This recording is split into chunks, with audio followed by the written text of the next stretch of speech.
안녕하세요. 자왕의 병현입니다. 우리가 업무를 하거나 공부를 할 때 앉다 서다 반복을 하다 보면 자주 걸터앉게 되는 경우가 많습니다. 귀찮은 마음이 들기도 하고 나중에 의자에서 일어날 때도 쉽게 빠져나올 수 있을 것 같은 마음이 들어서기도 해요. 그렇게 걸터앉나 바르게 앉나 1초도 차이 안 나지만요. 처음 생각했던 대로 1, 2분 이내로 다시 일어서게 된다면 걸터앉는 자세는 그렇게 큰 문제가 되지 않을 겁니다. 하지만 모든 게 우리 생각대로 되지 않듯이 일을 하다 보면 길어지게 될 수가 있죠.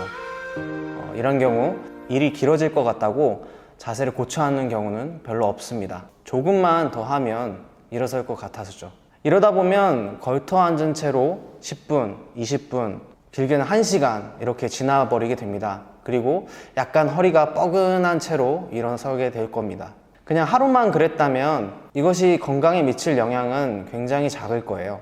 그날 저녁 약간 허리가 뻐근한 정도? 스트레칭하면 쉽게 없어지는 정도의 통증만 남을 겁니다. 하지만 습관이라는 것이 무서운 게 하루만 하게 되지 않죠. 대부분 이런 습관을 가지게 되면 허리가 정말 아프기 전까지 이 습관을 유지하게 됩니다.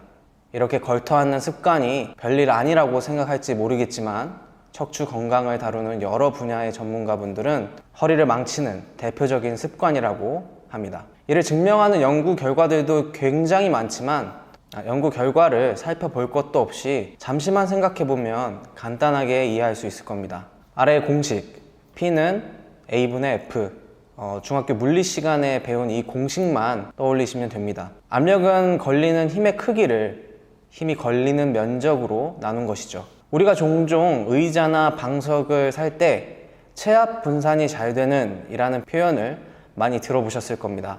체압이란 좀 말이 어렵지만 영어로 말하면 body pressure, 즉 몸에 걸리는 압력이라고 생각하시면 돼요.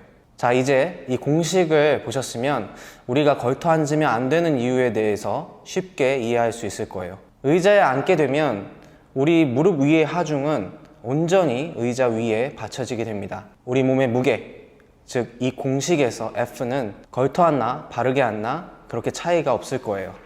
하지만 분모에 있는 A, 즉 면적은 크게 달라집니다. 걸터 앉게 되면서 의자에 닿는 면적이 절반으로 줄었다면 공식에 의해서 2배는 체압이 높아지는 거예요. 같은 원리로 팔걸이나 책상에 손을 올려두는 행위만으로도 허리에 걸리는 체압을 20% 정도 줄여줄 수 있다고 하니 의자에 닿는 면적을 최대한 높이는 것이 좋겠죠.